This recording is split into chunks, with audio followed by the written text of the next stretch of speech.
আমার gaming life যাত্রা শুরু হয় 2019 সাল। ছোট্ট একটা অ্যান্ড্রয়েড ফোন ছিল। ফোনটির র্যাম ছিল 1.5 GB, 1 GB প্লাস 1+5 GB, যেটাই মনে করেন। 1.5 GB র্যামের ফোনে আমি গেম প্লে করা শুরু করি। তো সেই ফোনে আমি আমার সাথে যেগুলো ভাইগুলো খেলতো, ভাই ব্রাদার্স খেলতো, সবার ফোনে মোটামুটি ভালো র্যাম ছিল। 2 GB, 3 GB র্যাম, 4 GB পর্যন্ত র্যাম। তখন মেবি হাই কোয়ালিটির র্যাম ছিল 4 GB। তো ওই সময় আমার ফোনের র্যাম ছিল 1.5 GB। তো আমার ফোনে গেম প্লে একদমই করা যাইতো না। ফোন প্রচুর হ্যাং মারতো অ্যান্ড ল্যাগের চুতনে এত পরিমাণ ল্যাগ মারতো ফোনটা।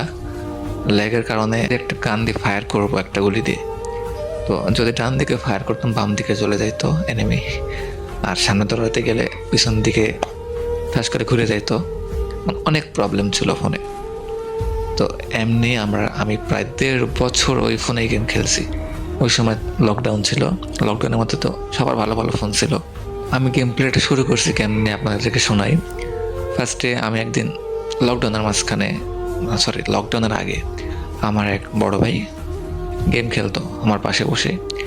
আমি গেম প্লেতে বলে ভালো লাগতো না, তো আমি এমবি ভরতাম, পরে ইউটিউব দেখতাম। তারপরে আরও ওই যে আরেকটা গেম ছিল শ্যাডো ফাইটিং, তো আপনারা হয়তো বা গেমটা অনেকে খেলছেন। তো আমি তার পাশে বসে বসে শ্যাডো ফাইটিং খেলতাম। আর তার গেম খেলা দেখে একটা সাউন্ড আসতো গেম প্লে থেকে, ডেঞ্জার জোনের একটা ভয়ঙ্কর সাউন্ড আসতো। তো সাউন্ডটা যখন শুনতাম পাশে যখন গেম খেলতো, তখন কেন জানি আমার অন্যরকম একটা ফিলিংস কাজ করতো। না, গেমটা খেলার দরকার একবার, মানে ভিতরে একটা ফিলিংস জাগতো গেমটায় ডেঞ্জার জোনের সাউন্ডটা শুনে। আপনারা জানলে অবাক হবেন, আমি এই ডেঞ্জার জোনের সাউন্ডটার জন্যই গেম প্লে করা শুরু করছি। কারণ আমি ভাবতাম যে যখন ডেঞ্জার জোনের সাউন্ড হয় তখন মানে এনিমি বা দুশ্মন আক্রমণ করবে, এমন কিছু ভাবতাম। আমি আর জানতাম না যে এটা হচ্ছে উপরে ডেঞ্জার জোন আছে, উপরে এখানে থাকলে মাথাটা বেয়ে পড়বে। তো আমি যখন গেমটা ডাউনলোড করি ফার্স্টে, তখন গেম প্লে করতে পারতাম না, কিছুই পারতাম না। এমনি ওই যে জয়স্টিকটা আছে না, ওটা তো টানে বেড়াইতাম, আর গান যেটা পারতাম ওটাই নিয়েই ঘুরে বেড়াইতাম।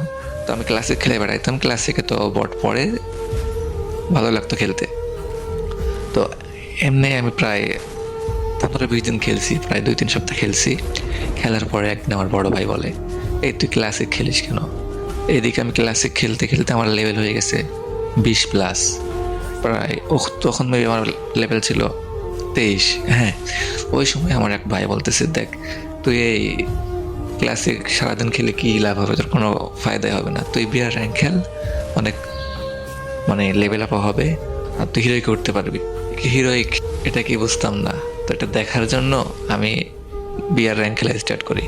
তো প্রথম যেই ম্যাচে নামছি ভাই, আমি ওই ম্যাচে নামার সঙ্গে সঙ্গে মেরে দিস আমারে। আমি বলছি, ভাই আমার গেম খেলবো না, বিয়ার র্যাঙ্ক খেলবো না, আমি ক্লাসিক খেলবো। আমি এখানে মারতে পারি, বিয়ার র্যাঙ্কে এনে আমি মারতে পারি না।